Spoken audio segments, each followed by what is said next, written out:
What's up? Welcome to another Deep Thoughts. Yes, my mic is working. I didn't pull a Dawson today. How's it going? How is everyone out there? Let me just pull up some of the chat here real quick. Acknowledge you guys real quick for joining us. Thanks a lot. I appreciate it so much. Smash that like button, as Steve has said. Good old Best Take Steve's in the house. Let's see. Yeah, Ray's here. What's up? Yeah, he loves the different shirts. I figured I'd wear one I haven't worn on a stream yet for Ray. Let's see. Precast like Smash. Yes. Do what's up? Nicotina, smash that like button. Thanks so much for being here. I know he's been on like 20 million different streams because he's on vacation and making the most of his time. I hope that his wife understands. Let's see. Dylan, what up, Dylan? DC with extended. Yeah, man, I'm here. Let's do this. Let's see. Yeah, he's saying what's up to Nicotina. Make sure Nicotina's getting some love here. Yeah, and if you have not subscribed to Nicotina, please go to his channel and subscribe to him. He is trying to catch up to my numbers for some reason, which is not that far away from his, but I guess that's what aim low. Let's see. Dr. Fate's up in here. Butterflies in the sky. I don't know that song. I know another YouTuber who sings that, but that's not what we do here, right? Man, yeah, you're talking to DC. Okay, so here's the first question. I think, yeah, that's it. So I'll jump back to this one for Arkham Gaming, but I still want to do some intros first. Number one, I want to thank my Patreons, Tyler Zodrider and Juan Villarreal, who is also known as Dr. Fate. Thank you so much, man. I appreciate it. I appreciate all of you guys for helping us out and keeping this channel active and live. Thanks for everybody tuning in as well. I want to bring up my first guest. You may know him from our streams here with ZEEVERFETT. You may know him jumping on a Four Nerds, Mad Max. He has his own podcast on the weekend where he talks about games. It is Mad Matt. What up, Mad Matt? Hey, what's up, man? What's going on? I just realized I have full control of your stream too. Shut up. since you have no control. Oh yeah, get him out of here. How dare you? All right, that's it. I've had it. Right. We're not doing this anymore. You have been exited from my stream. And we have none other than Nicotina's joining the stream. Hey, what's up, Nicotina? Hey, what's up, guys? How you doing? Nicotina. How are you today? What's going on? With me? Yeah, you. Oh, yeah. My other guests. Yeah. I'm doing all right, Dad. I'm just good. Okay, we're done with that. So you put this in here. I was curious. What is this image? Is this like a toy? I don't know. It just looked really good. So I just. It looks interesting. It looks. I don't know if these are CG models because they look really. Yeah. They look. Yeah. They look like CG models to me. So it's definitely interesting. They're really high def. Got 23 people in the chat, man. Hit that like button. Let's get 50 people up in here. We got a lot to talk about today. Very interesting things. A very interesting topic that we have with this Pattinson movie that is not stopped by a prima donna, but it has some interesting things going on with it. Let's see. Hold on. Let me go back to Arkham Gaming because he had a question. Let's see. He says, "Hi. Do you think that this is the end of movie theaters? Because we can still have movies on streaming services. I don't see them surviving. I guess. How do you feel about that? Movies on do you think that movie theaters are going to be outdated, obsolete? No. I mean, I wouldn't want to stay at home, man. Like, I mean, I know there's gonna be some people that want to go out and like just to go out. I don't think everybody wants to be like contained in their house, which like I don't know. That just I agree. I mean, they have like the whole physical media and digital thing. It's like I think physical media like it should remain. I don't want to stay. I think it should remain as well. That's very, very smart. Because I mean, if you lose internet access, you got to have something tangible. Yeah.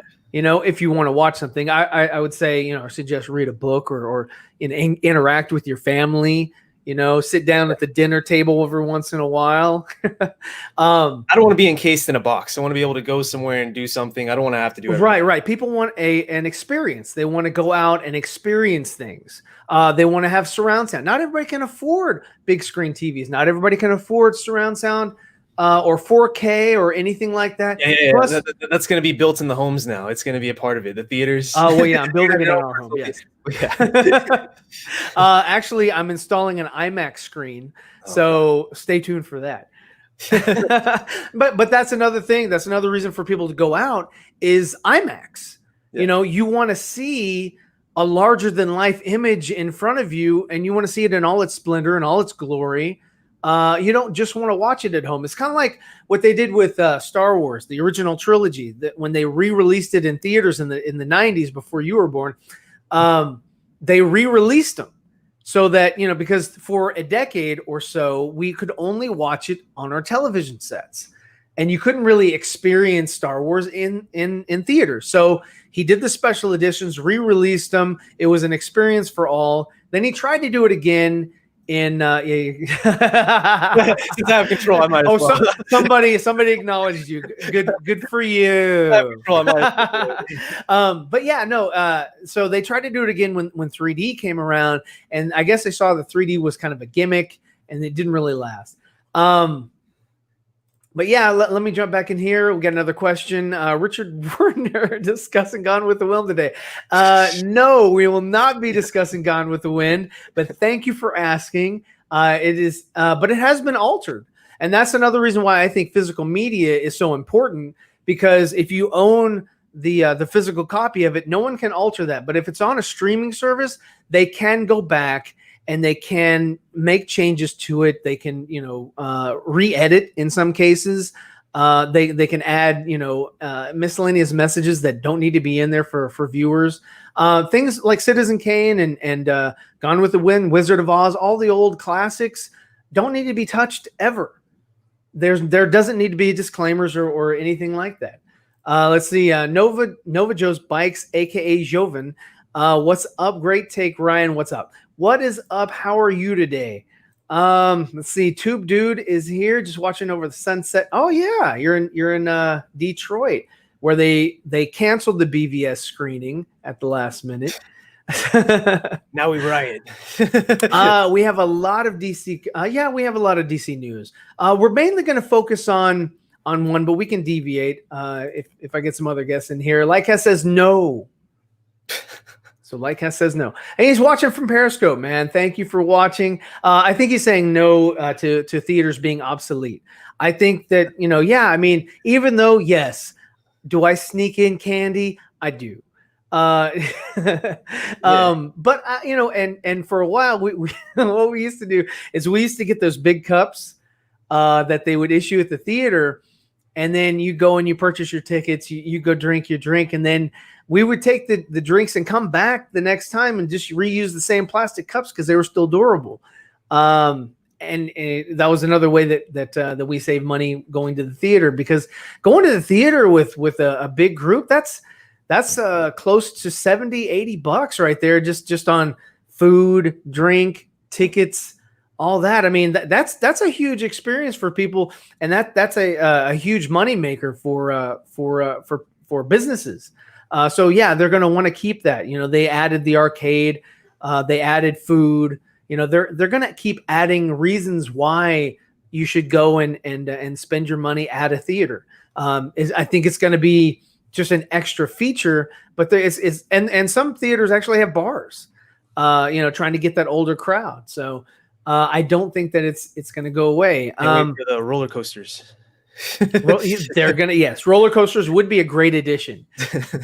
I would love that. I mean, maybe not after eating popcorn and soda pop. That'll come back up. See, Reese says, imagine the jokes if if Jeff Johns was involved. He'd be like, oh, that hurt. Batman would smile again. Batman would smile. Yes, that's what he would bring. He would bring a smiling Batman. Pattinson would beat that guy down like, I'm vengeance. Let's see. Silent Scotty says, and hello to Silent Scotty. Quarantine will end. Even if theaters companies go out of business, others will start up when they can. Yes. See, as one person loses money, there's going to be somebody else that's investing their money in something else, and they're going to have cash. They're going to have, monies to put towards a new business, a new venture, and with property, properties are going to go are going to be a little bit more affordable for those, and it's just I just see it just changing hands. That's all I see. One business is going to go out, and another one is going to take their place. So let's see here. We got Jacob says physical media fair. I wish they are really pushing to get that out.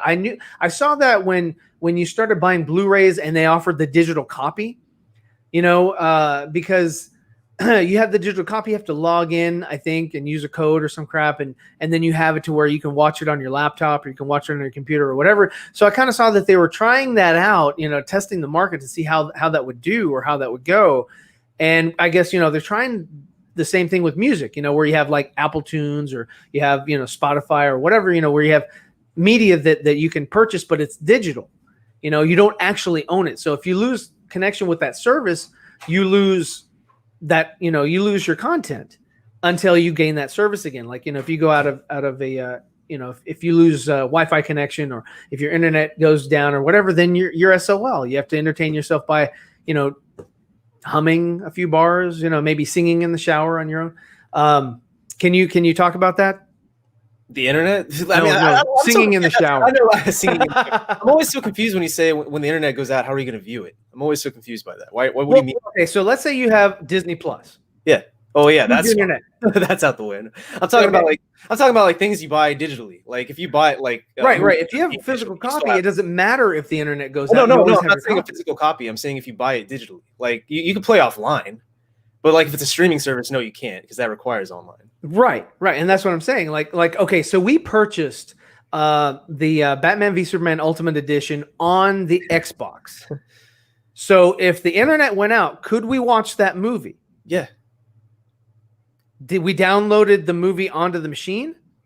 Yeah. It's like a game. So if the your only thing I wouldn't work Xbox, with streaming services, I understand right. that. And also, but if your Xbox, if oh yeah, if that goes to shit, it's gone. Right. If it gets corrupted or something like that, then you lose it and you have to repurchase it. It's attached to the account. It's attached to the account. Unless you lose the account, then you're an idiot.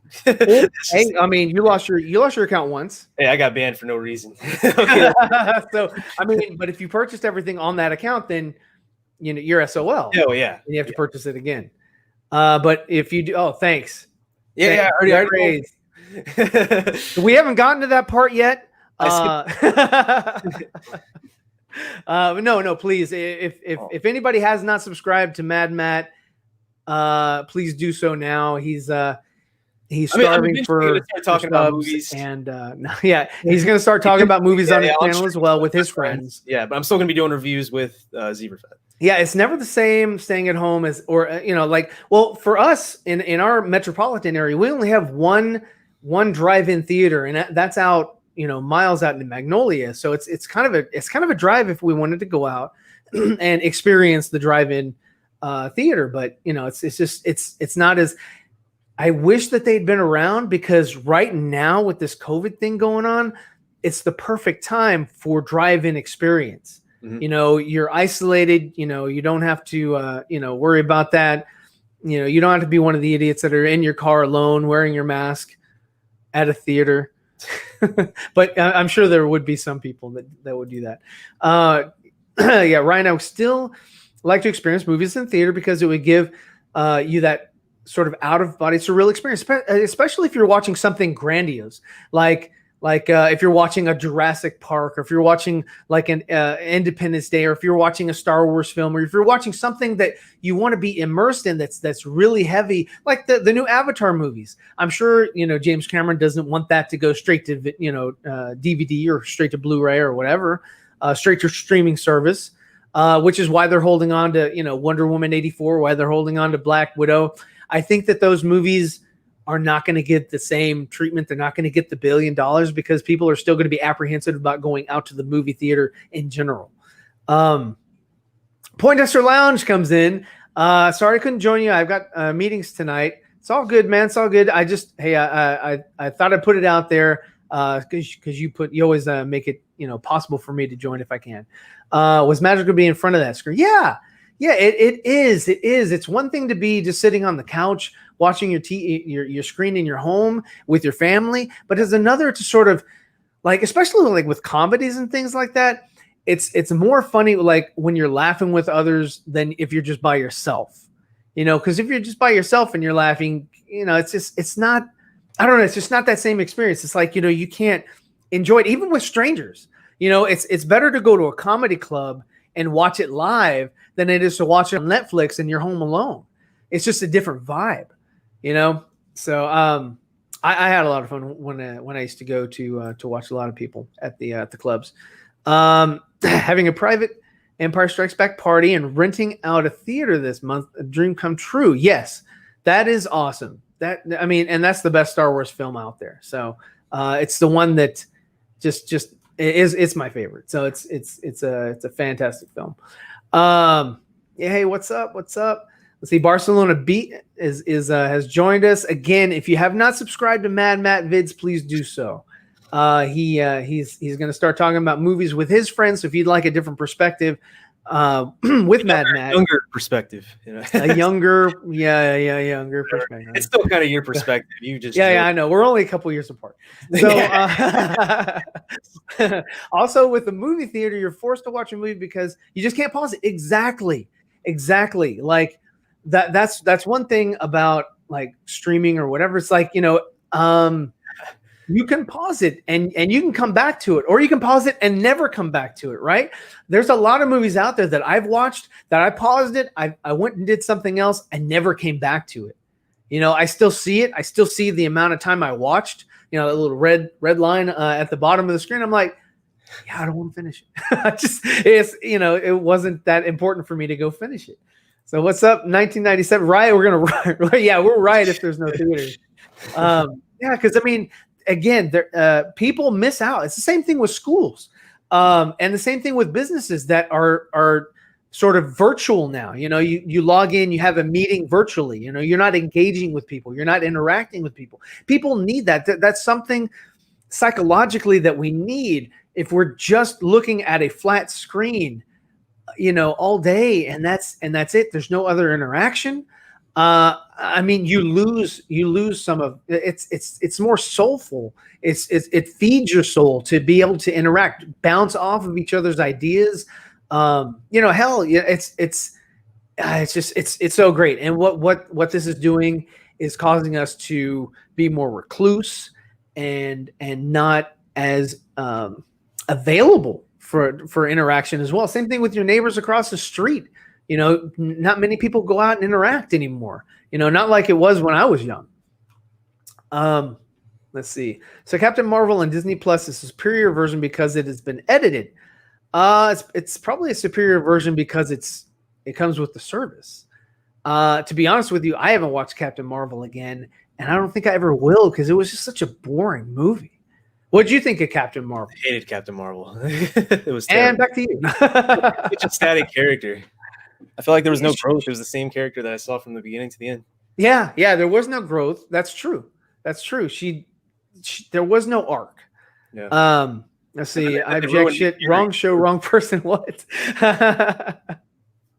Reese, and he's watching on Periscope. Thank you for all my viewers on Periscope. That's really cool. I didn't know you could do that. That you watch it on different platforms, but it's really cool that you can do that. Fatal J says, "Hello, chat. Do you think the new Green Lantern movie is going to focus more on Hal and John Stewart because the TV show is more focused on the other Lanterns? I hope so. What do you think? That'd be really awesome. I'd love to see that. And plus, I want to know where Kyle Rayner is, man. They didn't mention Kyle Rayner. I don't know. I know he's one of the most powerful. Yeah. He's one of the most powerful Lanterns ever. Or if he's going to come into the movie. I think he'll be introduced later. I hope that they do this series, and I hope that they still do a theatrical series so that, and maybe they can kind of cross over Yeah, You know, that'd be really cool. That'd be really cool. Like, I mean, they've already done Flash and Flash in the TV show. They might as well do Green Lantern. That'd be really awesome. Yeah. Yeah. And plus, I mean, it'd be cool if like Hal and John kind of swapped. Like, you know, one has to go to a sector and defend that, and the other one has to stay on Earth, you know. Well, I would like to see Hal become an Alpha Lantern, and John sort of like then he comes in and he's and he takes Hal's position. What's up, Dawson? How's it going? Hey, how's it going, guys? What up? Welcome. So I started the stream with audio. Oh yeah, I pulled a Ryan. No for mishaps the first today time for ever. me. Oh, yeah, no mishaps today. Well, I gotta mute myself really fast. I'll be right back. Oh yeah. So Dawson's not here. I was gonna ask him about his take on that, but we'll save that for when he comes back. Yeah. Let's see. Love all you folks out in LA. My sister Professor Lasu Nola. What's up? She says, "Hey, Fatal." Let me jump. Let me see if I can catch up with these comments because you're way behind. I'm way behind. Way behind. Yes. But yeah, no. Let's see. Do you think that Wonder Woman 84 is going to come out this year because they're set in stone for the release date? Didn't they just say that they were moving it from December?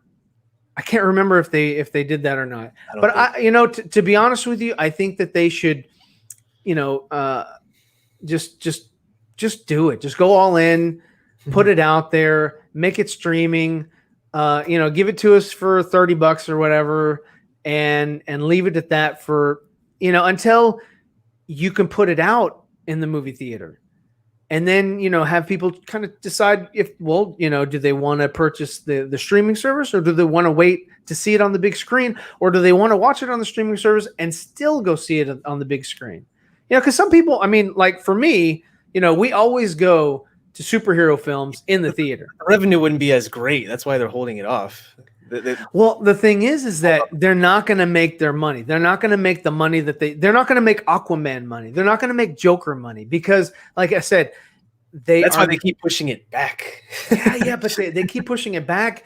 They cut off the nose to spite their face, and they're not gonna benefit. It would have to be released in, I want to say, 2022 to 2023 on a theatrical release in order for people to be assimilated back into some sort of a norm, some sort of an average participating society where everybody is back out and doing things. Yeah.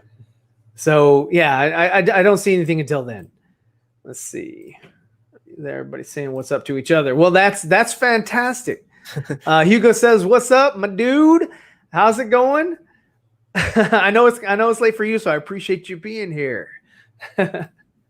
DC with extended is here we go. Nightmare Ryan. Yeah, we'll get to that. We'll get to that. The meat of this stream is going to be the Pattinson Batman. Let's see. I will only go to a theater if the Snyder Cut and Batfleck v Deathstroke Manganiello film. Well, yeah. I mean, but see, the Batfleck Manganiello film, I think it's going to be a series, and I would rather see it as a series because I think that they could break it down and drag it out. Yeah. And give us something really good versus like a 2-hour, film. We could probably get something close to the Zack Snyder 4-hour experience, maybe, possibly. I mean, if they did it like in 30-minute increments, we could possibly get, kind of like The Boys, you get 8 episodes of 30 minutes. You okay? Oh, thumbs up. Okay. So let's see here. 1997 says, what are your thoughts on the handsome Robert Pattinson playing Batman? Hold on. He's talking. We'll come back to that. Yeah, he's got a slick. Oh, I got the same mic. It's just red. Yours is red too. That's why you're saying that. Okay. Let's see. Hold on. Okay, I'm back now. Okay. Yes. Mad Matt. How old is Ryan? Oh, take a I'll guess. answer that. 23. No. It's definitely 23. So here, we had a question here for you. What are your thoughts on the handsome Robert Pattinson playing Batman? I'm down for him being Batman. I think he's going to do a great Batman. I just like you say, I don't like the suit. The suit just doesn't look cool to me. I don't like the logo. I hate the logo. Yeah, the logo just looks too squished. Yeah, it looks squished and unimpressive. And other than that, I think it's going to be a great film. No, I think the situation hopefully will be great. Let me see here. What else do we have? Let me jump ahead. I'm in school now taking sign language level 5. Oh, nice. And yeah, I miss yes. I mean, sign language is so engaging.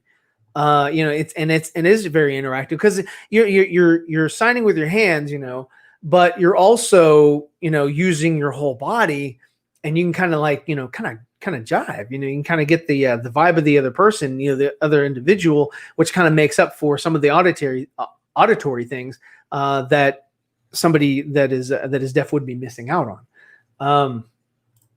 Let's see, El Capitesiam, Google Luke Wilson, and you find out. As far as my age, working late tonight. I've got a Santa training course for children with special needs a bit later. Oh, that's nice. That's real nice. So I'm glad you're here too. I'm so glad that you're able to catch us.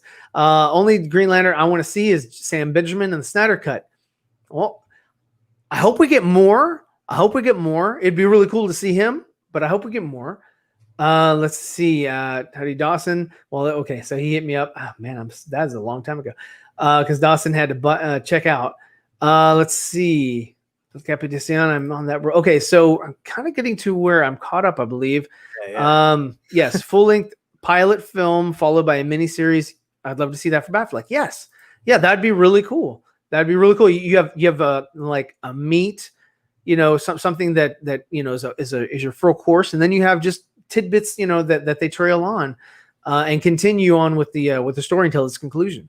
All I know is Darkseid would be built better than a brick shithouse. What?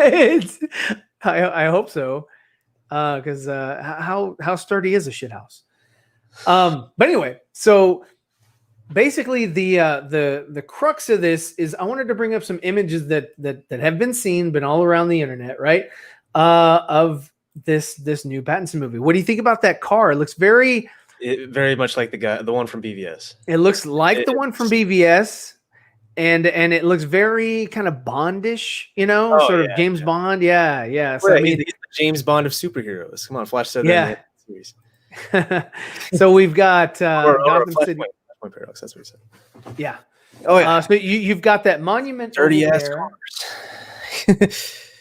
Yeah. What does that say? It says east of something. Right below on the statue. It's not east. That's the the Earl of something or other. I don't know what that says. I'll have to zoom into that in a bit. But yeah, no, they're filming again, so that there's no issues out there with Pattinson being a prima donna or some crap like that. Yeah. So these are really cool images. I don't know exactly where they're filming this. I don't know if this is Liverpool or if this is Chicago or. I think this was Liverpool. I saw it on a tweet somewhere. Oh, okay.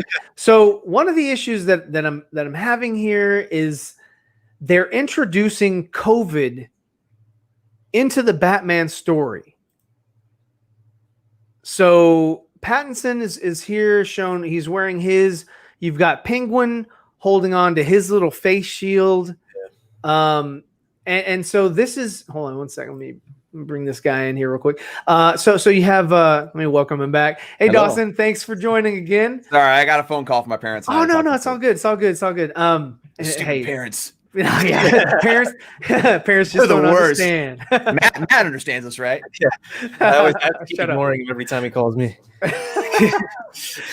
Yeah. Anyway, so what I was going over today, Dawson, is COVID.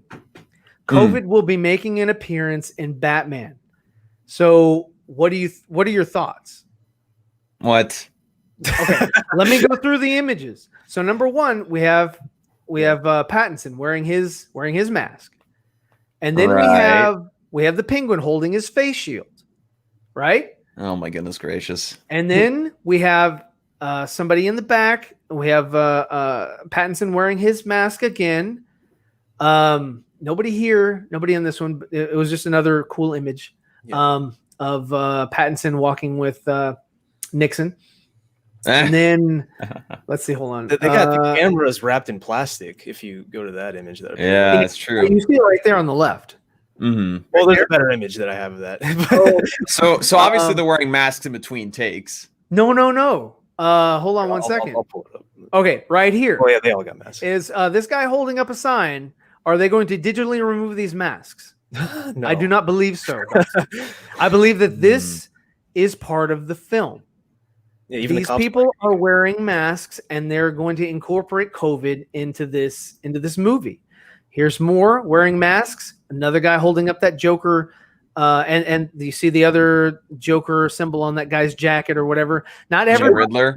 Yeah, Joker. I'm sorry, Joker. What are you talking about? You're not a real Batman fan. Get out of here, you. Apologies. I'm nowhere in hockey pads. Oh gosh. Okay, and there's the guy. And the police officer is wearing his little COVID thing or whatever. That could, again, that's in between takes. But these people, and this is the one you're talking about, where it's like raining. Okay. So not everybody is wearing it, but this image here is the one that where is it? This image and this image are the ones that I really sort of thought about. I was like, this isn't social distancing, number one, but because they're not 6 feet apart. But number two, they're all wearing the surgical masks. And so I'm sure that they didn't film this prior to Pattinson actually having COVID. If he did have COVID, it could just be a marketing thing that they were like, oh, he had COVID, and then they're incorporating this into the rest of the story. Because in the trailer that we got of the other shots that we saw for the whole trailer, no one, not the gang, not the cops, no one, not even the people in the police station, no one is wearing a surgical mask. But now today, or when these images are released, we're seeing people wearing them. And it's not just the crew. It's not just in between takes. Because if it was, again, these people wouldn't be holding up signs. They wouldn't be acting it out. Unless, to be fair, extras in the background oftentimes get a little carried away with what they're doing just because they're excited to be a part of a movie. So he's probably like holding up, just like, it's my character. Like that was me when I was on the set of The Good Lord Bird. I had my drums. I was just playing the drums, just because I thought it was cool. So, now, the only other thing that it could be is that they're doing it between takes. But then you got this guy wearing holding a face shield, and I don't know. I mean, and number two, yes, I don't like the hat. I think the headband is cool. They just need to take that little part off, and it would look so much better, I think. Anyway, but yeah, no, everyone is wearing one, and even the guy, holding up this, the Riddler, sign, and then the other guy having the Riddler jacket. I don't think, or I don't know how close up these shots are going to be, but I mean, even if these guys are going to be seen, you're going to see them in the background. So it's just COVID has infiltrated the Batman, and you'll see it on screen. Are they going to continue this narrative for part 2 and part 3? Or, because I'm hoping that by then we won't be wearing masks. Want to know what I think? Yeah. What I think that's happening here is that they're going to, of course, show there's a crowd, right? Because there's going to be a crowd, obviously, with the set photos. What I think they might do is they're going to be clever about this, because when you put something like COVID into a movie, that's going to age it. That's going to put a distinct year on it. And you don't want to do that to a movie. That ruins a movie. Drive home, yeah. And so what they're probably going to do is going to get shots of the crowd from behind. Because you can get small lines easy behind the ears if they're even there. I agree. So you can get rid of that, and with that sign, for example, you can have a close up of someone holding it up, or just show his arms and not necessarily show the face. So there's ways of working around that. Creative. So right? They could be creative with doing it. I can agree with that. We don't know until we actually see it in the film, of course. But seeing these images here, I'm just like, okay, is because it already has infiltrated television. They have some TV shows that have there was a romance, how do you do a romance? I forgot who was saying it, but a couple weeks ago they were like, there's some romance TV show on where they actually have the masks and everything. They go on a date and they communicate through the surgical mask or whatever. But I'm like, how far is too far for them to actually incorporate these things? It's going to be COVID or a spinoff of it, of something else? I think it's just going to be in the background. Like, this is happening, but it's not going to be a part of any narrative in the movie. It's just going to be seen in the movie like, oh, okay, this is dated. Like, so basically it's going to be a period piece. Yes. That sucks. It's going to be a period. A period piece, the cool costumes. I know, like, right? That's like the worst kind of period piece. That man's gonna have one. He's gonna start wearing it. Oh gosh, no! Shoot me in the face at this point. No. Oh my goodness. He's gonna have a ventilator. The time period in the movie so far is going to be current day. They have cell phones. Everything looks pretty modern. So it seems to be just current day. There were rumors at first that it was gonna be early 2000s, but Matt Reeves came out later and said, like, yeah, it's modern day. Yeah, because there were so many people that were wanting this so badly to be a younger version of Ben, or on the flip side, they're wanting it to connect to the Joker somehow. So like either one of those two, they were trying to connect it that way. Yeah. But yeah, they didn't get their way. So let's see. Because coronavirus, our spitballs technology, biological weapon. Yes, it's an occupational hazard. It could be. Oh, goodness. Let's see. Let me get through some of these comments to get back on track. I was going to say that it's deep because COVID is starting with an experiment gone wrong with a bat, right? Oh no! I don't think so. Please don't do that. Please don't do that. Yeah, no one knows for sure. No one knows for sure. Joya says, big Matt fan here. He saved my life. That's one of my. It's Hoya, by the way. It's not Joya. Oh, Hoya? Hoya. Okay. Oh, Hoya. Okay. Hoya. Hoya. Oh, yeah. Hoya. I got you. So, and you have Mad Vid. I love you. Oh yes, love you too. I love the heart. Was that Ryan Reynolds inspired? Smash that like button. Ray says, please do. Please smash that like button. No, you gotta gently caress it. So you gotta really. You just gotta just push it. You just destroy your mouse by pushing that clicking that like button. This is Dawson has 10K subscribers. He'll buy you a new one. So it's called Fascinator. ZEEVERFETT. Are you fascinated, God? Are you talking about the what are you talking about there, Hugo? I'm not sure. No one else knows besides the elite, right? Yeah, you're talking about the Court of Owls. Yes, the Court of Owls would know if this is COVID or not. Matt, yes, you have a big fan. You have a huge fan in Acacia. She's probably watched a lot of your videos. What is the price of your blind eye? I don't know. What do you guys think of his delivery? It sounds so. What's wrong with it? I don't know. Yeah, I find it cool. It sounds deranged and it sounds crazy. It does sound deranged, but it does also kind of sound like he's a little slow. Slow. Shut up. He's like. Slow. What is the cost of your blind eye? You slow it down too much. It was not. I know. You exaggerated it. Yes. I think Ryan tends to do that. He tends to do that.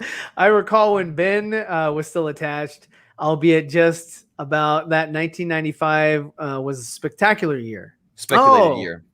Was the speculated year. Well, it was a spectacular speculated year. Read these comments perfectly. I read what I want. Ryan Reynolds could pull it off again. His serious moments where obviously the movie wasn't that good. You know what? I don't even want to give him a shot. We're done. We're done with Ryan Reynolds. Let's move on to new people. Give somebody else a chance. He has Deadpool. He's fine. They tried it. He's not hurting for work. He's not hurting for work. You know what? You're right. I have to do that through YouTube. I don't have YouTube pulled up right now, but I will. I will make you a mod. Catwoman Selena headpiece. Yes. That's what I thought about God. It's gaudy. It looks like she, let me pull her back up. It looks like she would be, where is she? Boink. No. Nope. Fail. It looks like, yeah, fail. That was a fail. It does look like she would be on a runway, right? Because no one wears the outfits on the runway, right? They just all these models come out there, they walk down the runway in these god awful looking outfits, and they come back and they just kind of make their pose, and then they leave, and nobody ever buys that stuff. You never see it in the Forever 21 or anything like that. Nobody cares.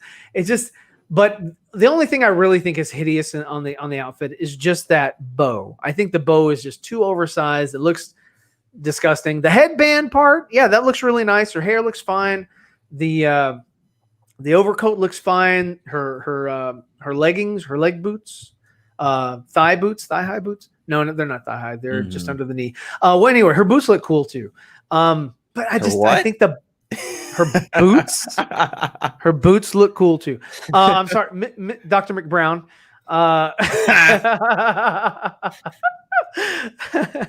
You cracked stuff up, didn't you? Yeah. So, yeah. Do you think? I don't know. What do y'all think of the big bow? I think the big bow is just a fail in the costume scene, and it's not going to be my right. It's not going to be a big thing, but it looks silly. I don't think my thing was that the Selena Kyle character is known to be, of course, she's a very beautiful woman, and she tends to, dress up when she's out and about, and she draws attention because she's gorgeous, and that's what she does. And kind of a modern version of that is kind of some of these more abstract pieces of clothing, like a big old bow thing. And I'm okay with it, just because, like, if you think about it, just depends on the context, right? Like, for example, if she's like some kind of young mistress of Carmine Falcone, or if he's like under her thumb, she's supposed to be like this like prize on his arm. She's supposed to dress up extravagantly and draw attention, right? Yeah. And try to show that Carmine Falcone has this girl with him. Of course, that's indeed if she ends up being around. And that's Turturro right next to her playing the part of Falcone. In case anybody didn't know. Yeah. I mean, it just kind of depends on the context, but like there's a couple of different like storylines with her that I think it could make sense. But if she's just like simply by herself, then I might have a little bit of a problem with it. But if she's with Carmine Falcone, I think it makes more sense, if that makes any sense. Sure. She could dress up for him, as a request, or whatever. Or just like dress up in fancy stuff just to show off his money. Right. Why does Ryan hate it? I don't hate everything. I criticize things, but that doesn't mean I hate it. You don't have to love everything that you see. You don't have to just say, okay, yes, sir, may I have some more? May I have another? You don't have to, just always be like, whatever you say is good. That's not how I approach things. I approach things with, and this is how I do on all of my reviews. What is the good? What is the bad? And what do I think overall? What do I think overall? The format I came up with. Shut up. What do I think overall? I think the costume is fine. But what do I not like? The bow. What do I do like? I like the boots, the jacket. I like the band itself is thick enough and it looks nice. Her hair's fine. But yeah, just I have to be balanced in how I approach things, how I look at things. I don't just say it's all trash or it's all good. Right. I mean, like I said, there's so many things that you can learn from more if you critique things a little bit better. You can say, you can form a more informed opinion about things if you take some time to say, well, how would I have done things differently? Or, how would this have served if it wasn't this way? If you challenge yourself, I think that, it betters you overall when you're looking at things, and you're looking outside of just this genre or this type of medium. What are your thoughts, boys, since you guys are both roughly the same age? Wow. All right. Well, I got a 23-year-old and a 21-year-old on here. Wait, what are we talking about? We're talking about Catwoman, right? I guess kind of addressing. We're talking about when you evaluate things. Oh, not everything is all bad. I zoned out when you talk. Right. So go ahead. How I evaluate movies is like, of course, I try to find a way to enjoy things to a certain extent. I try to find a way to enjoy things. I try to find a way to appreciate what the director was trying to accomplish, and I try to see it from multiple perspectives to maybe make some sense of things that maybe don't make sense at first. Like for example, I guess I don't have a specific example in mind, but maybe like a character does something or said something or wears something in a scene, and I try to think, okay, why would he wear that? And try to think of a scenario in my mind and kind of create like, okay, this would make sense if this is his mindset. But I don't make that as the concrete thing behind it. I just think like, oh, it could be an explanation as to why. So it makes it to where I'm not necessarily as mad about it or as like critical about it, because there could be an explanation that maybe I just don't know, right? And so I kind of always approach it with the idea of like, I don't necessarily know exactly what this character's thinking, which could be a flaw of the movie itself that you don't necessarily know the character, but at the same time, it's just like, okay, I try to figure out reasons why. And if something is beyond reason, if something is so dumb and beyond reason, I'll call it out, because then it's just dumb. Like, that's just stupid. But a lot of things I tend to try to find a rationale for it, which I don't know if that made any sense or not, but no, but sure. I understand what you're saying, Ryan, though. What do you think? How do you evaluate? What do you when you're watching anything? How do you decide what's good, what's bad, or do you just how do you critique things? I mean, as long as it doesn't affect the story, it's just the story for me. If the story is great and everything is like how it should be, like character wise, like and development wise, then I'm all for it. Like outfits don't really bother me, except like Batman's logo bothers me, but the logo is, you know, it's part of Batman, and I just want, I don't know, it just doesn't sum it up for me. I guess I don't know how to say it, but it's mainly story for me. I don't really care for outfits. Yeah. Okay. Yeah. I like how you said that, because like the story is a driving factor and the story should explain everything else around it. I really look at the story and the way that it's told visually, because I'm a very artistic minded person. And so like if something makes sense, both the story and the visuals, and it all comes together really well, that's when my mind's just like, okay, I love this. Yeah. Like a new thing I've been doing is for these superhero films, I just watch one trailer. Like this Batman film, I'm only watching the first trailer. I'm already sold on it. I just want to, you know, see what it is for what it is. I don't want to know too much. I just want a blank slate and go in like that. Wonder Woman, I've been watching them all because it keeps getting pushed back. Yeah. But yeah, that's how I've been tackling things. Like I don't like new twists either. Like with Hush or Riddler being Hush. Yeah. Yeah, that was bad. That was terrible. Because like when you make an animated movie with the same cover art as the graphic novel, and then you change who the main villain is, that's a problem. Yeah. That's just stupid. I don't need a new twist. I just want to see the adaptation. No, I just want to see it on the screen. And when I am certain that in that movie they replaced Killer Croc with Bane after recording audio for Killer Croc. Because you listen to Bane's voice in the animated movie, it could very easily be Killer Croc. Like very easily. But I think at the last second, they're like, oh, we can't animate Killer Croc the way that they did it in the comic book or do it justice. So let's replace him with Bane. And it's like, why? that animated movie pissed me off so much. Yeah. And that's hard to do. It's hard for a movie to piss me off. And the cherry on top was the question mark on his face. Oh my god! Oh yeah, the guy that was so ugly. And then it's like it looks like it's like Deadpool with a question mark on his face. Yeah. That's what it was. And I was like, "What are you doing?" You totally destroy the whole. And they didn't have the flashback scenes of Bruce and Thomas Elliott, which made a big part of the story. Like the flashback scene of where Thomas and Bruce Wayne are in Gotham City and they see the original Green Lantern. That part in the graphic novel has a lot of symbolism, has a lot of weight to the story, and they just got rid of all of that. And I'm just like, well, let's move on.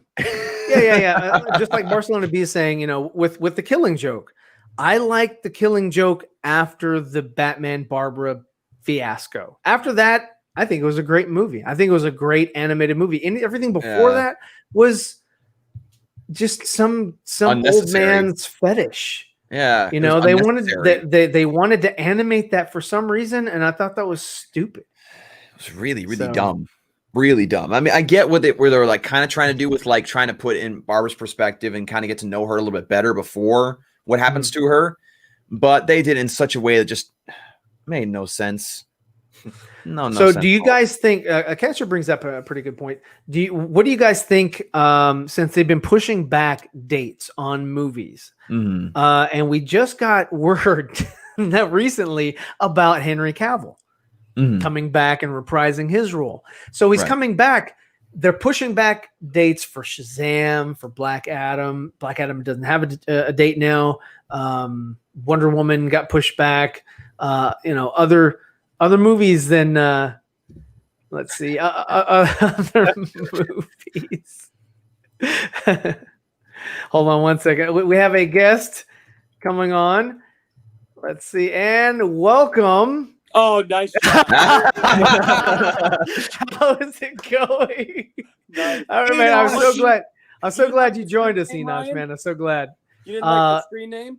Huh? You didn't like my original? Oh, I was just joking. He put better takes than Ryan, and I just put that on there because he was doing that for fun, and I wanted to just have a laugh. So let's see. It was funny. So anyway, There you go.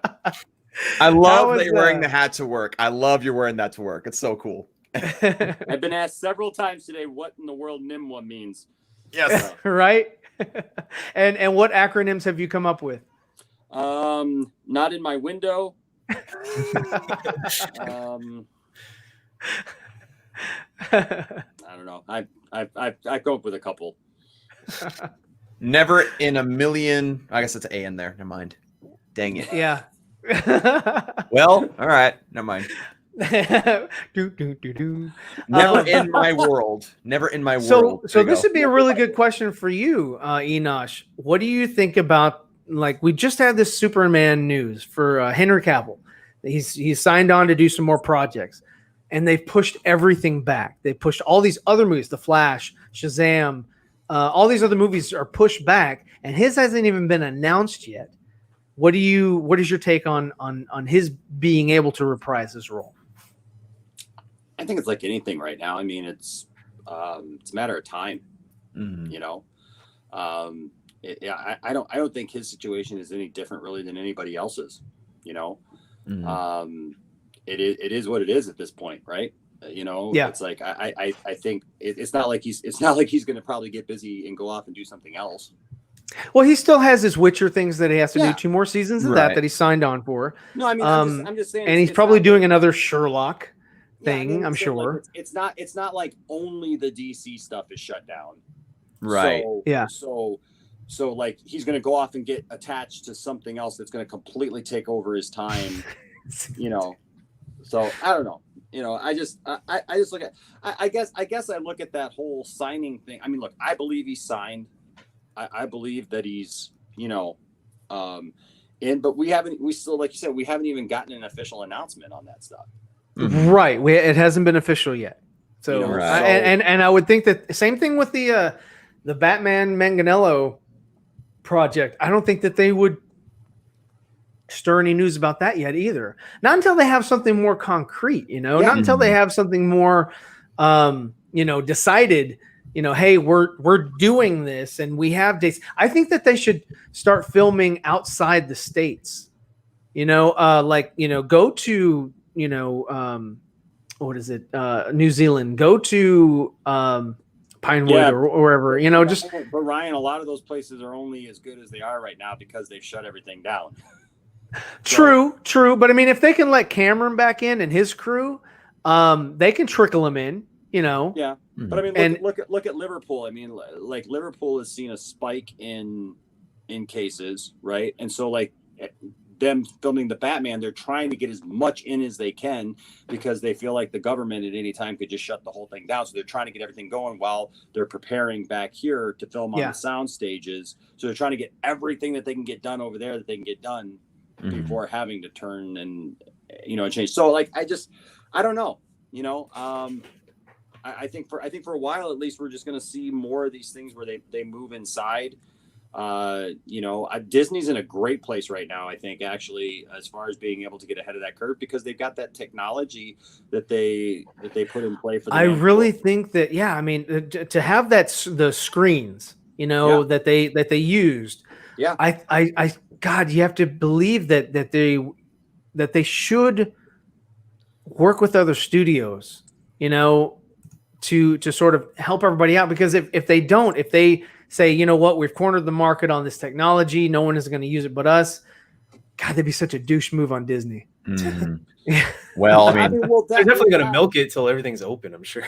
Yeah, I mean that, but too, like if you try to eliminate your entire competition for like all movies, and you're just like, well, we're just going to keep this to ourselves. It can do one of two things. It could either be a thing where it gives them a monopoly for a moment, but then they're going to they'll eat themselves. Yes, it'll be almost because like, you need competition. Yeah, you're a wrestling fan, so it'd be almost like WWE, where like WWE just like totally destroyed all their competition, bought all their competition out. There was no competition, and then the everything just becomes stale. Or what also can happen is some of these other studios can get wise and start innovating. Right. I mean, you still got Weta that could follow. I'm sure that this is done by ILM, and Weta, they trumped ILM completely when they did the Lord of the Rings trilogy. I mean, that was amazing technology. There was a lot of stuff that they were inventing. What was that one where you use a lot of digital doubles, and they have their own AI where they move on their own, and that was really innovative. That was really awesome that they did that. And that sort of dwarfed what they were doing over at ILM for a bit. Because I mean, and that was a good thing with ILM, because ILM didn't have really any competition for a while. Now what has jumped in? I mean, you got Pixel or what is it, Pixar and all that, that sort of are doing their own thing, but it's not on the level of ILM or Weta. So I mean, I would love for Universal and Paramount and Warner Brothers to be even buy that technology, lease it or whatever, build a some, or use some of their lots to create this backdrop, so that they can project these awesome backgrounds and not really have to worry so much about travel or green screen, chroma key compositing or anything like that. They can just just shoot it, put it out, and on to the next. Because I mean, I feel like this thing right here has crippled the world enough to where it's like, sooner or later, we're going to realize that these things aren't important, and they're going to go the way of the dodo completely, and we'd have to build again from scratch, years later, because, nothing is, I mean, it's going to get to the point where it's like, entertainment is going to become secondary, because we're an entertainment consuming nation. We want to be entertained 24/7. It's almost like that movie, from Pixar, Wall-E. We want to just be entertained all the time. Yeah. And when we get that taken away from us, we're just kind of sitting around like, well, what do I do? Like, how many families still sit at the dinner table and actually converse, talk to each other? I mean, hell, even friends, when they go out and they go to a fast food restaurant, they sit down, they're watching their phones. They may interact a little bit, but they're watching their phones. Or if they're doing it right, they're going to Buffalo Wild Wings and watching sports on the TV. There you go. Yep. But sports will be something that goes away as well. I mean, it's just, I don't know. I mean, it's going to get to a point where it's like, that's no longer. Well, I think entertainment, though, I think like anything, it starts to change, right? Because traditionally people have gone to the networks for their television. They've gone to, the big studios for their movies, and their entertainment. I think that was something with this, because I was just talking to somebody, and we've talked about this, like with all of our friends that we stream with and everything. Look at how much, and actually Dawson and I were just talking about this, I think this morning, about this off the stream. And that is the fact that, like, look how much just our channels and like how we do YouTube has kind of changed in the last few months, right? So we always did live streams, here and there. My family, we did live streams, whatever, but we could only, like chat with people in the chat room, right? Like I didn't have access to software or different things where I could actually bring people on my channel. I always wondered what that was like, but like that was always something that, these other guys had that I didn't have access to as a little guy, or just didn't know. I was just ignorant of, right? and like even the programs that were out there or the software that was out there. Well, then this all happens, and now all of a sudden, like before, it was like pulling teeth to get anybody to collaborate with you. It was. It's like, who are you? Like exactly. With you, like this is my channel. You know what I mean? Like I'm not going to go on your channel and give my best, effort for your channel. Like now, when you ask somebody, it's like, oh yeah, sure, I'll collaborate with you. I have no idea who you are. Yes, that veil has been lifted. People have kind of calmed down a little bit. Yeah. I mean, there's still some of those guys out there. There's still some of those guys out there that, look, I've reached out to and I've said, hey, will you come on the channel? Will you do something? And like you just don't hear from them, like that or whatever. Yeah. But then for everyone like that, you get like a Robert Meyer Burnett. Right. No, and he's like great out there, like supporting other small channels. Who you get like I said, I just landed Stephen. I'm having a brain fart right now. The guy who wrote the Meg, the book series, the Meg.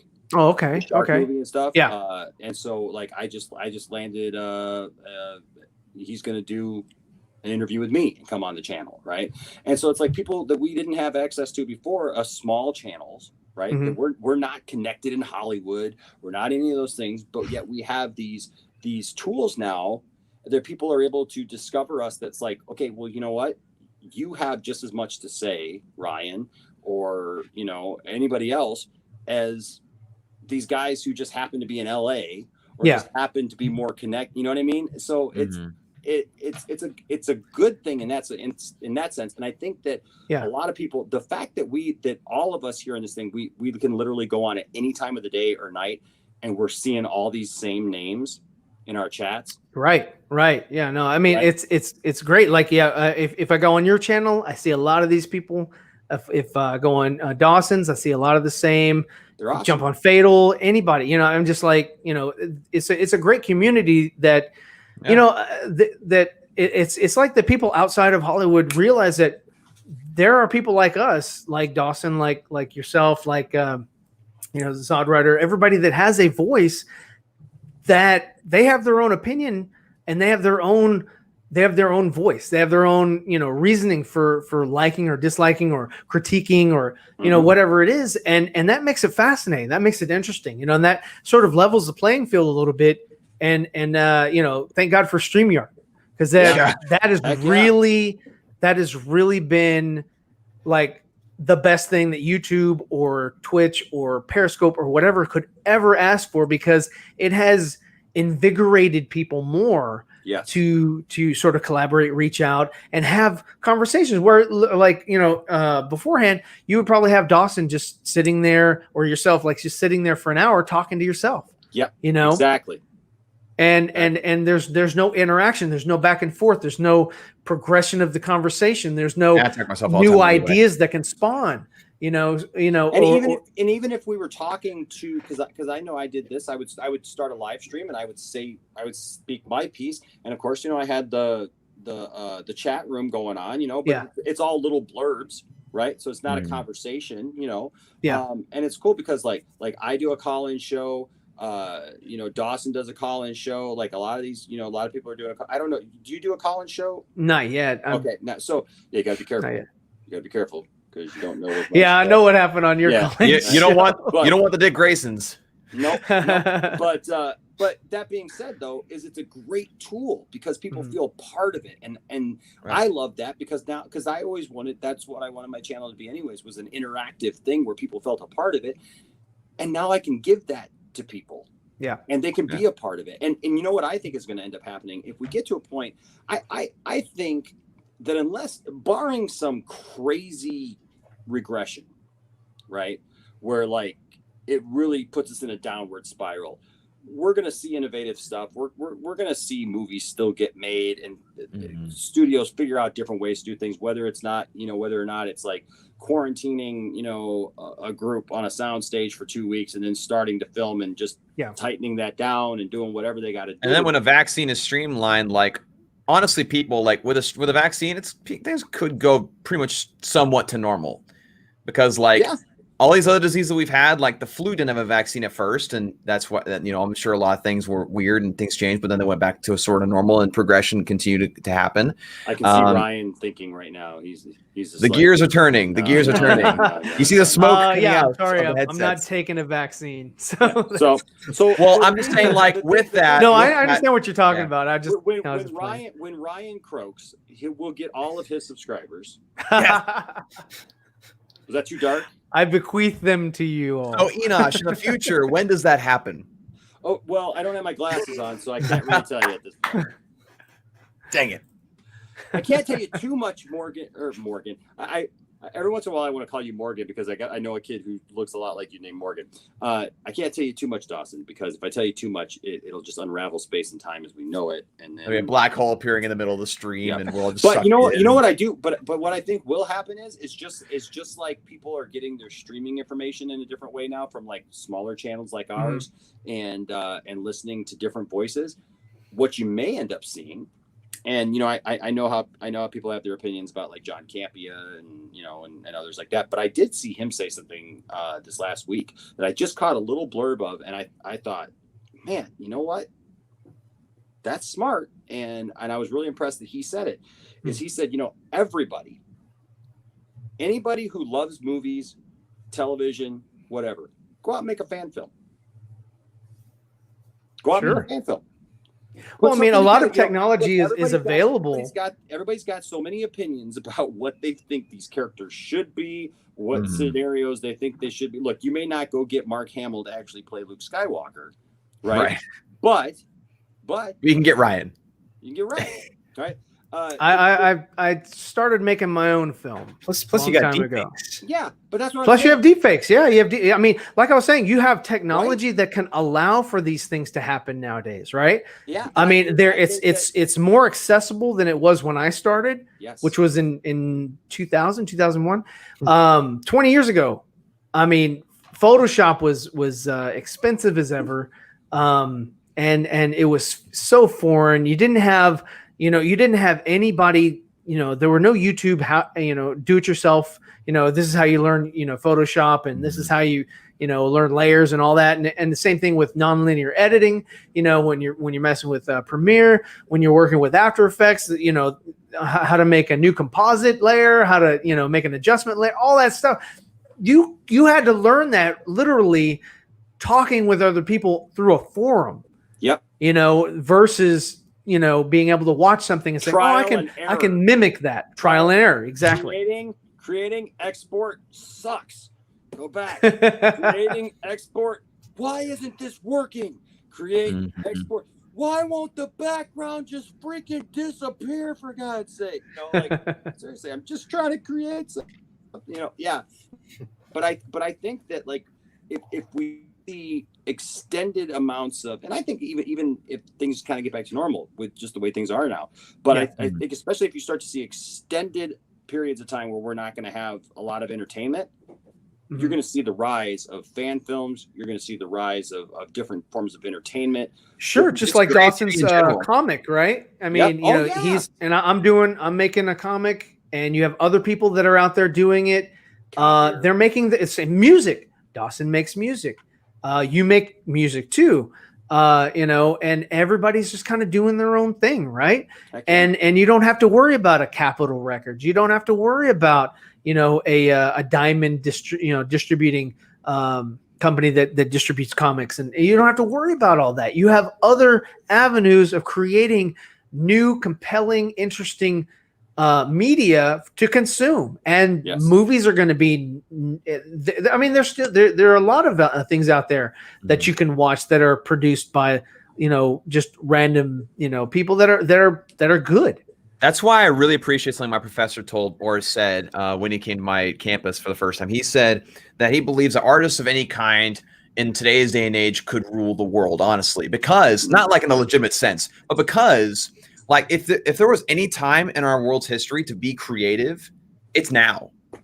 Because like today you can share creativity more than you could ever do it before. Like the only reason, like for example, like you look at the Renaissance artists, like you have, Michelangelo, for example, He was able to operate in a couple of countries because he's able to travel, but primarily in that region at that time. The reason we know about him is because he's well documented and he has all these great works that stand to the test of time. But other people, like in Africa, you would have never heard of Michelangelo. In China, you would never heard of Michelangelo back in the day. Right. In Russia, you would never heard of him. Like even in the Americas with the Native Americans, would have never heard of Michelangelo, and they never did hear about Michelangelo. But like today, people from all over the world can see what you create. They can see your comics, they can see your videos, they can see your music, they can see your content, they can see anything from anywhere. So again, the time of creativity is now. The time for creativity is now. I agree with you, but the time for becoming a Michelangelo is gone. Yes, because it's diluted. There are so many awesome artists. It's very saturated. There's so many awesome artists out there. I would say it's harder. But who is on the level of Michelangelo in our current age? Right, Jim Lee is not. There was such a disconnect. He's very popular. Jim Lee is not, but he's a great artist. Well, here's what I would George Lucas is a great artist, but he's not on the caliber of like a Michelangelo. That in the day of Michelangelo had so much more education than the common person did. The common person back in that time period was very uneducated. People didn't know how to write. People didn't know how to read. People didn't. A lot of that wasn't happening. But whereas today, you have more people getting educated than ever. Like even in countries that are third world countries, you have people from, first world places that are going there and teaching them these things so they can still get that education to a certain extent, so that there's not that big disconnect between an artist and the common person like there was Michelangelo. So yes, you're right in that sense. Yeah. Well, and I would also say this, that like, so even though it's harder to necessarily maybe achieve the fame or the wealth or those things that we associate with being the next whatever, right? The way in which it is, which you go about it is different. And I would put forth that just look at YouTube, right? Look at YouTube.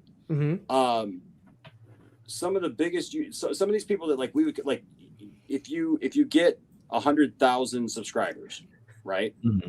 That's considered pretty good, right? You get a play button, like they recognize you because you got 100,000 subscribers. Yeah. How much content and how many users are actually on this platform every day? Right. Yeah. Okay. So the thing is that in reality, 100,000 subscribers is a very small part of that, right? So I would put forth that, like, just like I've always said, like the greatest of whatever just hasn't been discovered. It's PewDiePie. I'm just talking about like say for example, like musicians, right? Yes. Like we sit around like, we just lost Eddie Van Halen, right? And Eddie Van Halen is to me, he's one of the most innovative guitar players. He's one of my favorite guitar players, not just because he was a great guitar player, because also he had awesome songs. Because he played on Beat It. He appealed to a wide variety of people, right? Yeah. But you know what? The world's greatest guitar player is probably somebody that you've never heard of, that lives somewhere. Right. And they'll never be discovered. They'll never see them. They'll never be discovered. Whatever. Right. And so the thing is it's not that it's impossible. It's just that it's harder to do. And sure. Honestly, it's just like, it was funny because when I went on David Pena's show, when I went on the vodka stream, and he interviewed me, it was funny because like his panel comes in and they're like, Enosh, where were you this whole time? Like, how did we not know who you were? Yeah. I'm like, I was doing my thing. I was talking about DC. I was talking about Zack Snyder. I was talking about my love for Man of Steel and BVS and, and all things stuff. The algorithm just didn't help me. The algorithm, I was subscribed to some of these guys, right? But they didn't know who I was. The algorithm sucks. The algorithm sucks. And it just never put me in front of those people, right? Yeah. So I think that like there's some luck to it, but there's also like just some perseverance. You just keep doing what you do. Be happy with thank you, Steve. Be happy with who you're reaching and what you're doing, and do that to the best of your ability now. You know what I mean? Whether you got 300 subscribers, 10,000 subscribers, 50,000 subscribers, grow that community. Anytime people come at me and they go, well, who cares about what you think? You only have 9,000, 10,000 subscribers. It doesn't mean that my opinion is any less valid than Right. That's somehow qualifies or quantifies your opinion, right? It's like, oh, you don't have X, Y, and Z. That's why I took my number down. I was like, you know what? Forget. I'm not dealing with this anymore.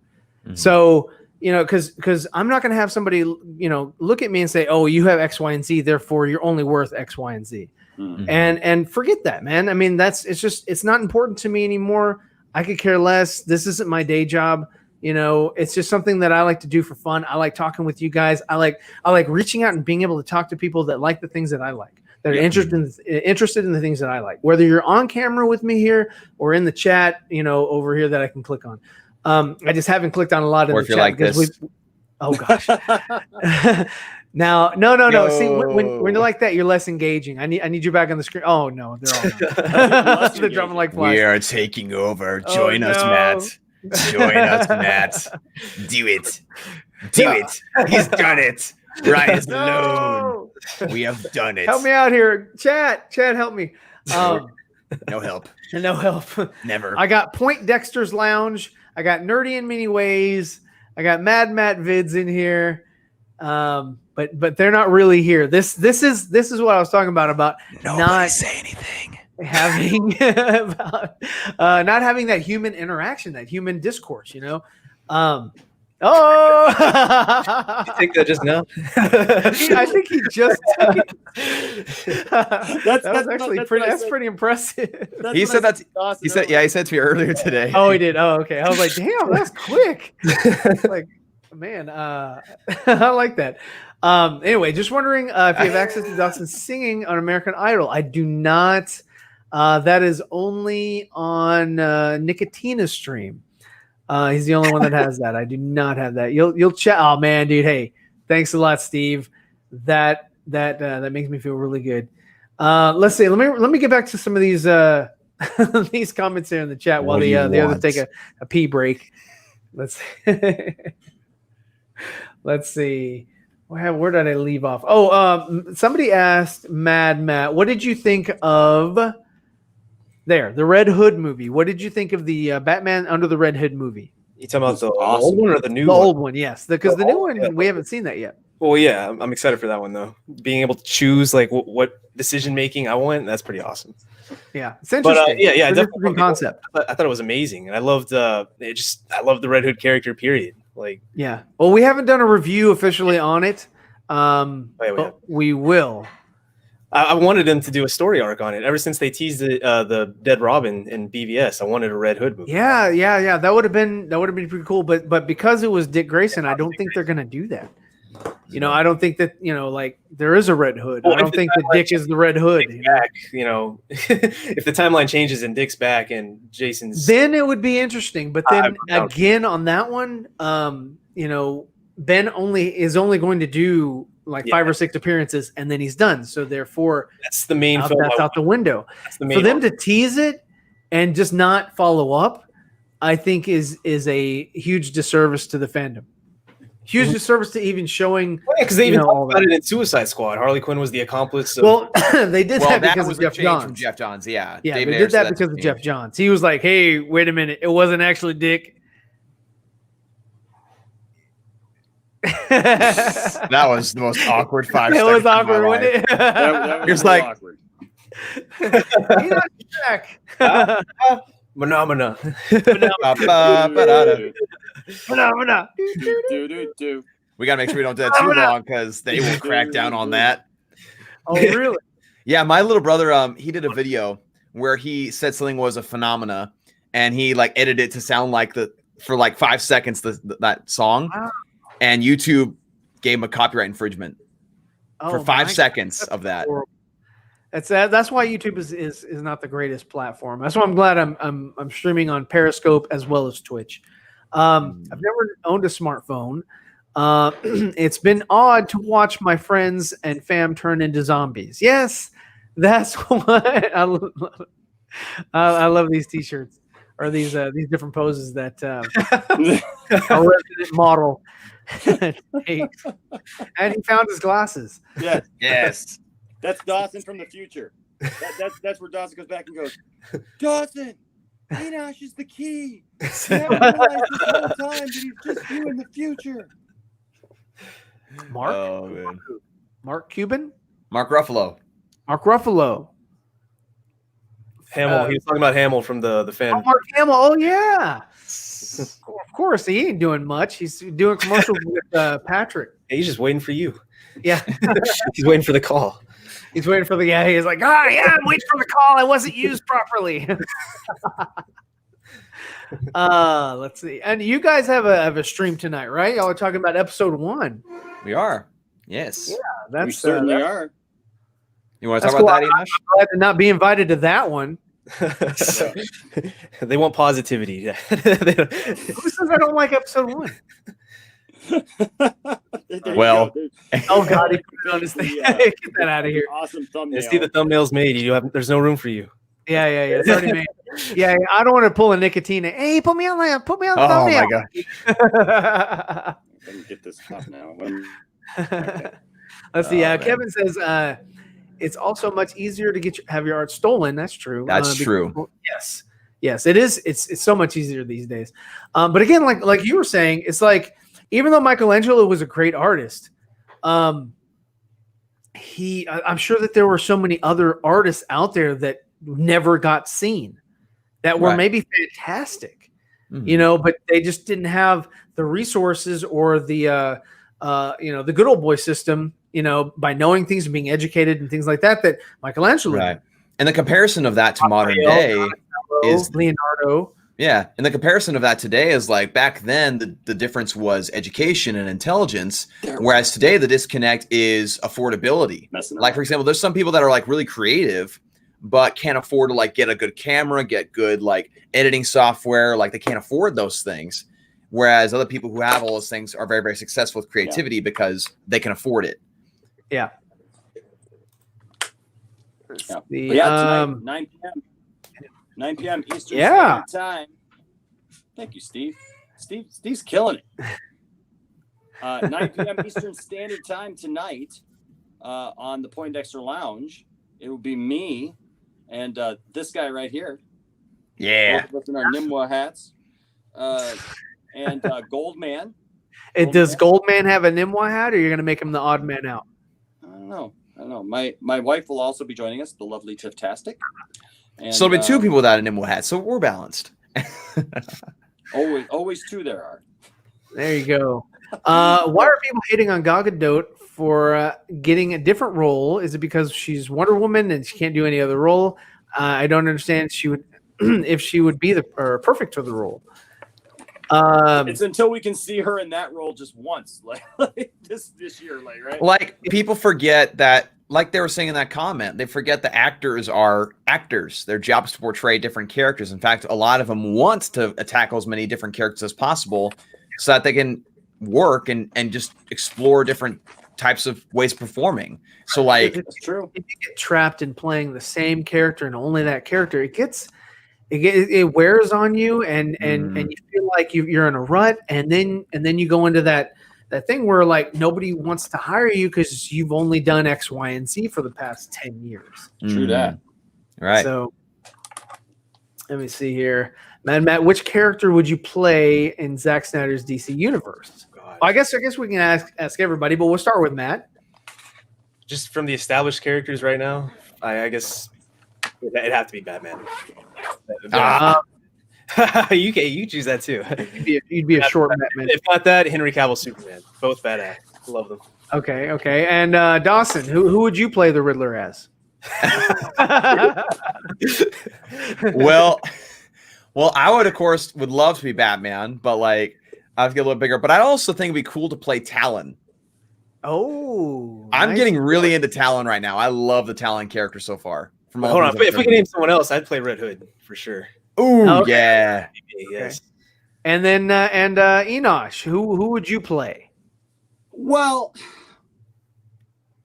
I mean, I don't think that I look like anybody, but I mean, I'd love to. I'm I'm obviously a huge Superman fan. I mean, I'm here, So you would play I'm here in the work office. Nicolas Cage Superman. Nicolas Yeah. So, Nice.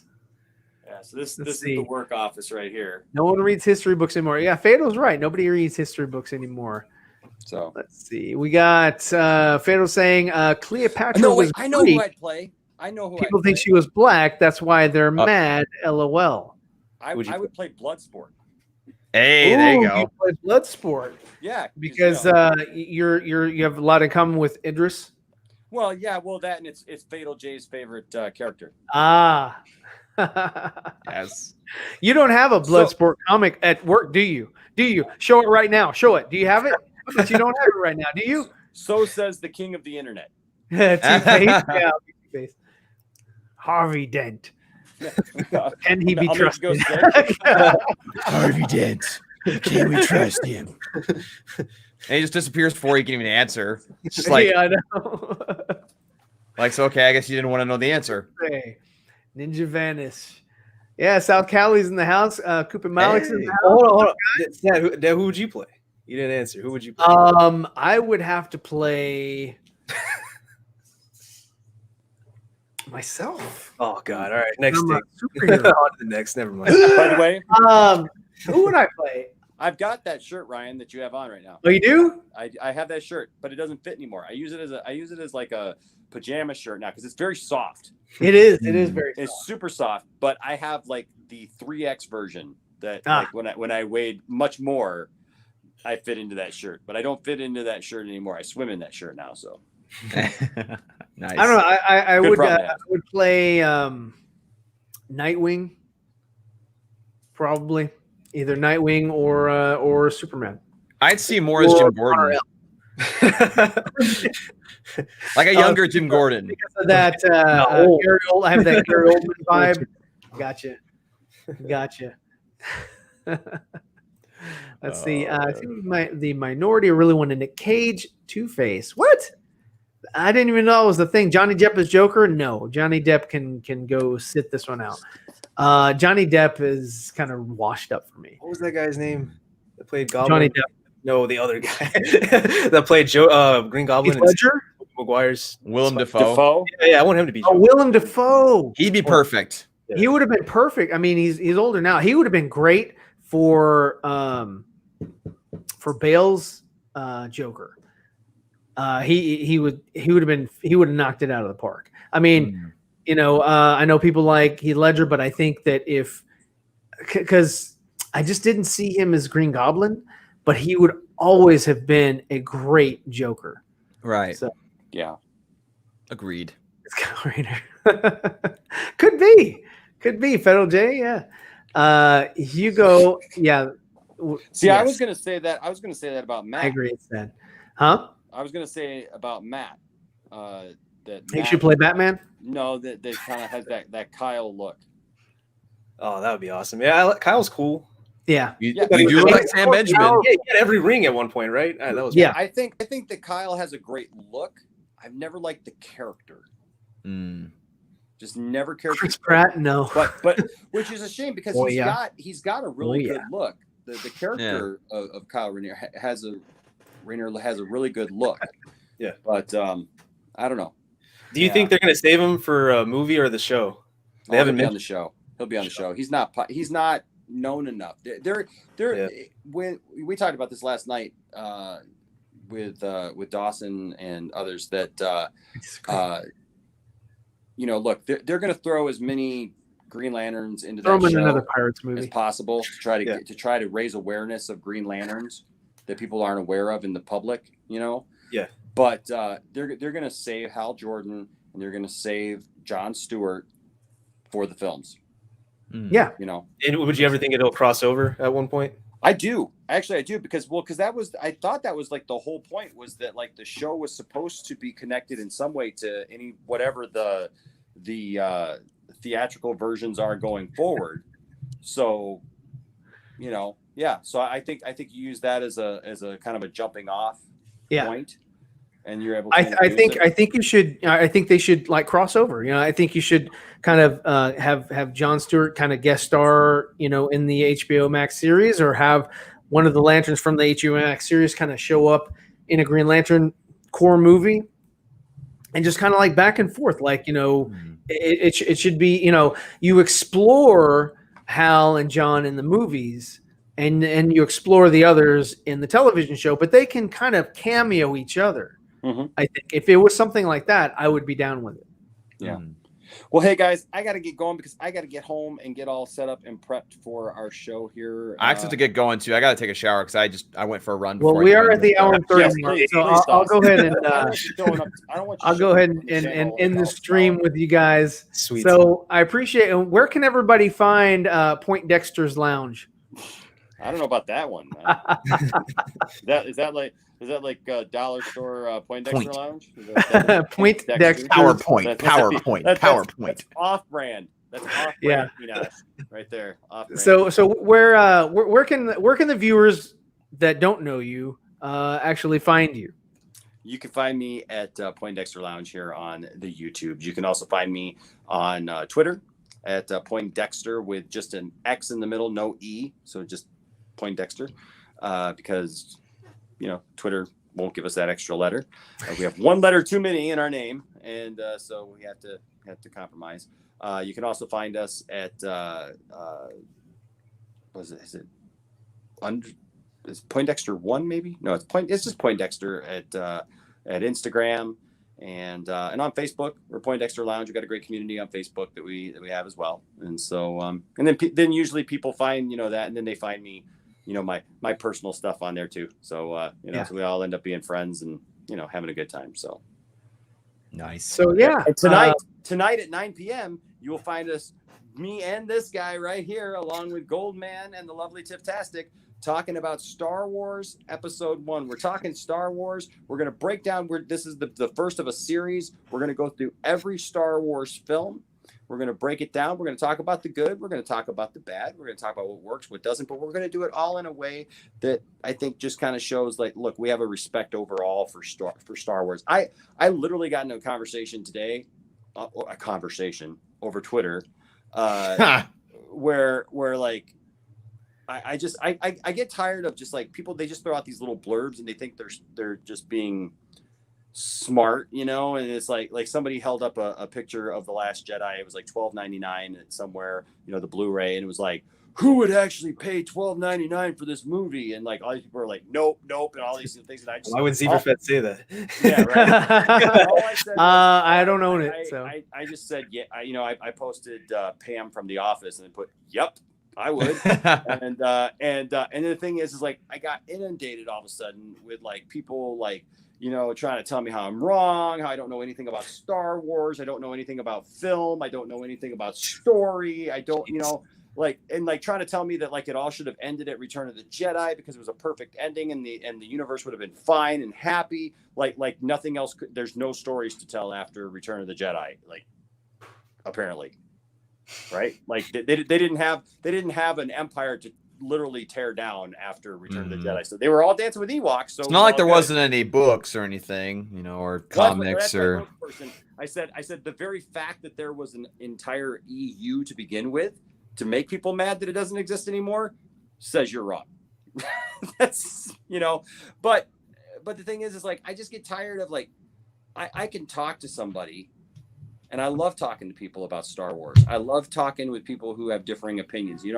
Ryan, you and I have differing opinions about Star Wars, and that's fine, right? Because like we respect each other's opinions. We may not agree, but we've had plenty of conversations, both funny conversations online, in front of everybody and stuff. But we've had some good conversations offline where it's just you and me just talking, Yeah, and that's the way that people should interact, and that's what we were talking about earlier before you joined us, Enosh. It was about it's good to evaluate, and like you guys said you're going to do is look at the good, look at the bad, and just kind of assess and move forward. Not everything you like is everything that Matt likes or everything that Dawson likes. I'm sure that there's so many. I don't agree with everything that Matt says. I don't agree with everything that Dawson says. I don't agree with. There's no one that I can say that I agree with everything that they say, and no one should agree with everything I say. You know, have your own opinion, form your own, conclusions, and great. But like, understand that there are other people out there that have differing opinions, different views, and different ways of expressing that. And they're not stupid or ignorant or Yeah. dumb just because they have a differing opinion. And it's like, and I say too, don't just write something off. There's a lot of I mean, just art in general. I mean, music. There's a lot of music that I remember when I was younger, I just wrote off and I was just like, oh, this sucks, right? Like, you'd hear a band and you're just like, oh, this sucks, because everybody around you was like, this sucks, right? And then all of a sudden, like, you hear them maybe like 10 years later and you're like, man, like, what was that, right? Like, right. Like, it's kind of like that band. Yes, they have a fantastic drummer, but you didn't listen to him, until you actually, took the time out and said, oh, wow, there's something that I like about the band. And you don't have to like every single, you don't have to like every song, but you can like the drummer. Yeah. And say, damn, he's really talented. That's the thing. Like, I really hated like when grunge came around and alternative music came around, like I just hated everything on principle. Right. Like I hated it because I had, up to that point, I had grown up with a certain style of music, and I liked rock. I liked, like metal. I liked a lot of those bands that came out of the 80s, early 90s and stuff like that. And I was into that style. And so at the time, like the group that I was with and the people that were influencing me, we were all kind of influencing each other because we were all going to be stuck in our ways and we just weren't going to like adapt to anything else. And we were all just like, oh, what's this band, Nirvana? They suck, right? Like, what's this band, Soundgarden? They suck. Pearl Jam, Stained, sucks. Creed, right? Like, everybody sucks, right? And I think that was the popular thing to say, right? Now, look, I can look back on some of those bands and go, look, are they as skilled maybe as some other bands? Maybe not. But you know what? Some of them, it wasn't about the skill or how fast they played or what else. It was, they had a sound. Sonically, they did stuff that other people didn't do. You know what I mean? They brought something different to the table. And as I got older, I started to appreciate those things. And I still look, I've got these old friends who like are still literally stuck back there and they still just hate everything. Right. And like I have a friend, honestly. So we just talked about Eddie Van Halen. This friend of mine, he was so into neoclassical guitar players like Steve Vai, Joe Satriani, Yngwie Malmsteen, who just play, all over the place, that he did not appreciate Eddie Van Halen because he said that he didn't think that Eddie was everything that, everybody said he was cracked up to be. And plus he didn't like the fact that he wrote poppy songs. Yeah. Right. Like, there was something wrong with that because he wrote songs that like the average person just liked that got played on the radio. You don't hear a lot of Yngwie Malmsteen anymore on the radio, but like, like the Van Halen discography is huge, right? But the thing is like when Eddie passed away this week, that same friend posted something on Facebook. Like he had this whole thing about his dad, who had been a guitar player, who had passed away, like had all these memories about his stuff. And he was talking about how, Eddie was so great and everything. And I was like, wow, that's a completely different take, right? Than what you had years ago, at least. Yeah. And the thing is, some people change and some people are just stuck back in this thing where it's like, everybody sucks. Everything sucks. Well, it's easy. Yeah. And you have, and like we were touching on earlier, it's like either you can say that everything sucks and stay in a bubble, or you can say that everything's great and stay in a bubble and not really have any sort of, never challenge yourself. Never challenge your own ideas or like, how would I have done things differently, or how would I think? Yeah. And that exactly what Campy was saying, which is not something new, is go make a fan film. Yeah. Is, that's nothing new. I've heard that many times before. And that was one of the reasons why I started mine. New. I think that it's a good point because I think, like I hadn't really heard him say that really, know? And I think it's a good point that I think more people need to make is like, go out and make something. Yeah, it's easy to curse everybody else's thing and say how everybody else sucks. It's easy to sit back and criticize. Yeah, but if you haven't taken the time to develop something and then put it out there for others to critique, Oh man.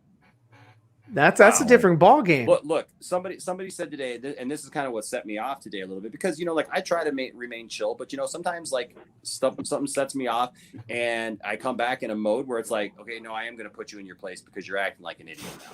And somebody's made the comment that's like, well, I saw The Last Jedi once, and that's all I needed to see, if and that should tell you everything you need to know about me.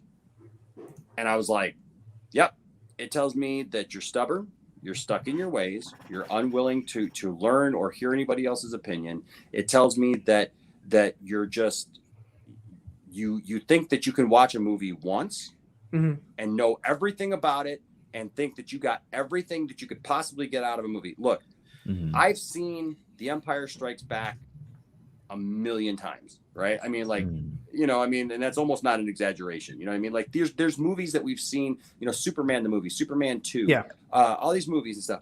And every time I see them, almost, and I'm especially to the point where now it's like, now I'm like looking at stuff in the background, right? Right. And when 4K came out, I started reading things in the background that I'd never noticed before. Yeah. And I was like, holy crap, this opens up so much more for these other movies that I just kind of took for granted because I've been used to seeing it on a grainy VHS. Yes. And now I'm able to read headlines on newspapers and different things that are on people's fridges and stuff in the back. I mean, I was like, it gave me a new appreciation for the people that go in, the continuity directors that go in and do a lot of placement, and do a lot of ancillary things that are laying around, like names of books and things like that.